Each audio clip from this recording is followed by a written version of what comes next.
I'm an enormous fan of lever-action rifles, and not just because of Jurassic Park. I mean, there's something uniquely American about them that conjures images of riding on the open plains and the gunfight at the OK Corral. And more than that, the lever-action rifle was the assault rifle of its day, a true game changer. It offered superior capacity and rate of fire to breech-loading guns like the old Springfield Trapdoor, and better range and terminal ballistics than the ubiquitous Colt single-action Army revolver. But with the invention of self-loading rifles and handguns, it's easy for modern shooters to pass them up as novelties and outdated tools of a bygone era. But people who think of lever-action rifles in that capacity are missing out on two of the most beneficial aspects of the design: reliability and ammunition commonality. Since these guns are manually operated, they aren't ammunition sensitive, at least in terms of power, because the shooter themselves works the action between shots. The second benefit is one of the main reasons people buy 9mm pistol caliber carbines. They can share ammo between their sidearm and their long arm. And while this might mean that shooters will have to equip themselves with a revolver as a sidearm, in the Henry's case, it also means that they have a lot more power at their hands than something like a 9mm or 45 ACP pistol. But before I get too far ahead of myself, let's take a closer look at the features of the Henry Big Boy X model, starting at the muzzle and working our way back to the buttstock to get a full understanding of what is all included on this gun. The .357 Magnum X model features a 17.4-inch barrel threaded to 5/8 by 24. The muzzle itself is capped with a knurled thread protector, and in testing pairs phenomenally with a sound suppressor like my Silencer Co. Hybrid 46M. And one thing that was incredible about suppressing this gun was just how Hollywood quiet it was with 158 grain 38 special loads. When I was shooting steel targets out of 75 yards, the impact on the steel target was dramatically louder than the actual shot itself. I mean, it was just shy of someone going pew, pew, pew next to you in your ear. It's absurdly quiet. It puts even the MP5 SD to shame.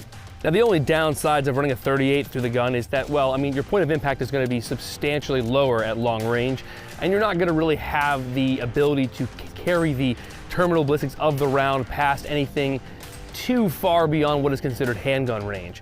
I mean, after all, 38 Special was a black powder load that was never intended to be fired from a shoulder-fired weapon, unless you count a revolver with a shoulder stock. Though interestingly enough, the lighter, faster loads like 125 grain or 130 grain full metal jacket can gain more than 50% extra muzzle velocity when compared to a common snub-nose revolver, so roughly 700 feet per second out of a 3-inch barrel versus 1240 FPS out of an 18-inch barrel. Still, if you're looking for the quietest option to suppress, 38 Special 158 grain lead rounds are just movie quiet. But what about .357 Magnum loads? Well, we'll get to that in a second. Stand by. Now, just behind the threaded muzzle, the Henry includes an excellent bright green fiber optic front side post. The post is fixed to the barrel in such a way that it isn't adjustable for either windage or elevation, but since the rear sight is for both, it's not really an issue. Now, below this is one of the more interesting aspects of the gun, the magazine tube. Traditionally, Henry rifles load from a removable magazine tube that runs parallel to the barrel. The tube consists of a fixed outer tube made of either aluminum or steel, permanently attached to the barrel, and a removable inner brass tube that contains the magazine spring and the plunger, which itself acts as a follower. To load these guns, the shooter has to remove the inner tube, then drop several rounds kind of free flow into the outer tube before replacing the inner tube. It's actually really fast, but it has some serious drawbacks. I mean, for starters, it's extremely difficult to top a magazine off with the tube because this system you have to remove it from the gun. Also, this can prevent a safety issue since a shooter has to place their hand in very close proximity to the muzzle of a loaded gun to both extract and install the inner mag tube. Lastly, if the gun is threaded and has a suppressor attached, there's no way to actually remove it since the suppressor will block it. And in the case of the Hybrid 46M, even the ASR flash hider blocks the tube's extraction and installation. Henry's solution on their side gate models is exactly what it sounds like, the addition of a side loading gate. And that's exactly what they added on the X model. But what I find very interesting is how the gun doesn't do away with the original removable tube. So shooters with the Henry X model who run it in its stock configuration can still benefit from the quick loading removable loading tube. It's pretty neat.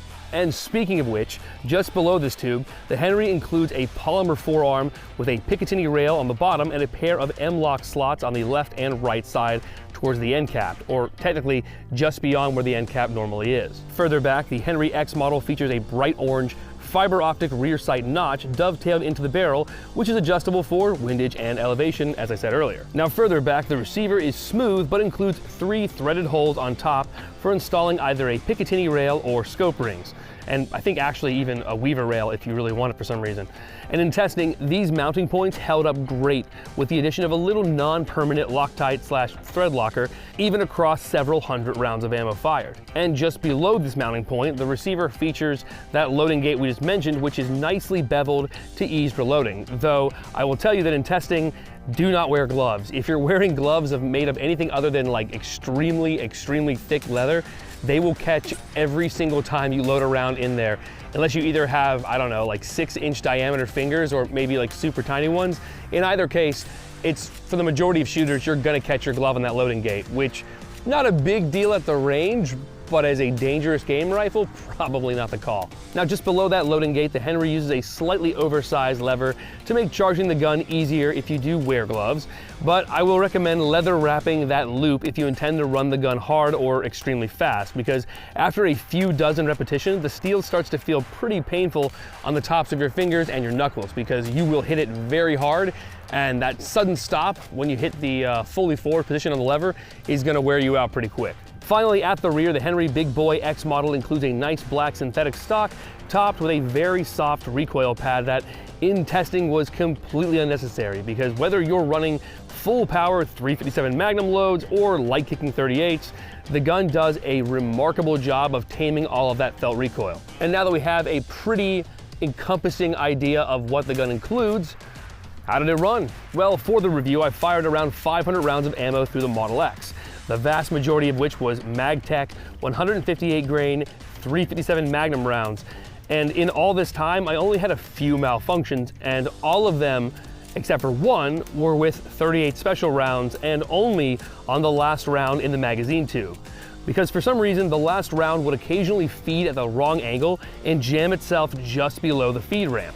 And if you're thinking, well, just work the lever harder, believe me, I tried that. Forcing the lever actually makes the rounds get extremely stuck. The only thing that I found occasionally worked was kind of shaking the firearm and gently racking it until you felt it free itself, and then you could chamber the round. Not great, but again, don't run 38 specials as your, end of the world load, and you should be good to go. Now, in terms of accuracy, the Henry did not disappoint in the slightest. I didn't have extremely high expectations for the gun, despite the fact that my personally owned Henry Frontier, which is their octagonal 22-inch barrel 22 caliber rifle, has been nothing but dead nuts accurate, or at least minute of squirrel out to 150 yards.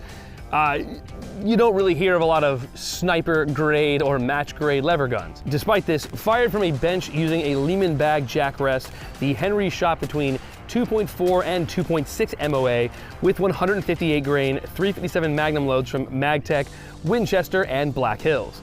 Black Hills was the most accurate, achieving even a pair of 5-round groups just around 2 MOA flat, while MagTech was second and Winchester's hunting rounds were ever so slightly larger, right at that 2.6 MOA group. Now, regardless of which of these rounds a shooter chooses, they're all accurate enough to hit a deer's vitals at 100 yards with plenty of energy to achieve an ethical kill. Now, the 38 special rounds were slightly less accurate at around 3 MOA at 100 yards, but this was still sufficient given the reduced effective range of the rifle when paired with these less potent rounds. Plus, even at 3 MOA, you can definitely pick off soda cans all day long with iron sights, whether you're using 38 specials or 357 Magnums. Though the point of impact between the two was fairly different in terms of elevation, so be sure that whatever you intend to hunt with or use for your survival load, you actually zero your scope for that ahead of time. Now, speaking of potency, while I didn't have a chance to test these rounds against ballistic gel, though I would love to, the difference in power when shooting steel plates with these rounds was absolutely unmistakable, especially when compared to like a handgun. Because when firing 38 special rounds from even a full-size revolver like my old Smith & Wesson Model 10, steel plates would lazily fall down unless a shooter hit the very top of the plate. When these same rounds were shot from the X model, the plates slammed down with authority at 25 and 50 yards. When I loaded up a full power 357 Magnum round, the plates would slam down with alarming force. Like, it looked like somebody ran up to them and hit them with a tack hammer as hard as they could. It was actually pretty cool. It really makes you appreciate just how much power you can squeeze from the 357 Magnum with an extra 11 inches of barrel. In much more subjective terms, the gun just felt really, really good. It pointed well, and it felt accurate whether I was running like a little red dot, like I used a Holosun HS503, I believe it was. I also tried out a smaller 3 to 9 power Night Force on the 3 setting, and it was freaking perfect with that setup. But the irons themselves were extremely usable with that nice contrast between the green and orange fiber optic sights. It's just a handy little gun that inspires confidence, especially when running those full-powered 357 Magnum loads. When paired with a suppressor, oh man, it's a joy for anybody to shoot. It's one of those guns that it can sometimes be a little hard to quantify what you like so much about it, almost like shooting an M1 Garand, but when you shoot it, you know it. You're like, oh yeah, that's the spot. So ultimately, is the Henry Big Boy X model worth the money? Indeed, X is gonna give it to you. This is a fantastic firearm and one that you won't feel undergunned when running. It pairs extremely well with full-size revolvers like these old Smith & Wesson Model 10s. This one is empty. But even better so with their large frames like the 686, where you can take full advantage of a 357 Magnum load between guns. And one of the greatest strengths of this design, in my humble opinion, is the fact that you can utilize those 357 Magnum loads and gain like 30 or 40% more muzzle velocity, which then translates into superior penetration and better terminal ballistics. Make no mistake, there are few things on planet Earth, or at least in North America, that this rifle with proper shot placement can't put down. I wouldn't go after grizzlies necessarily, or moose for that matter, but anything short of that, and it's absolutely capable of doing so. Anyway, I'm Jim Grant. Thanks for watching. Don't forget to like, comment, and subscribe for more content.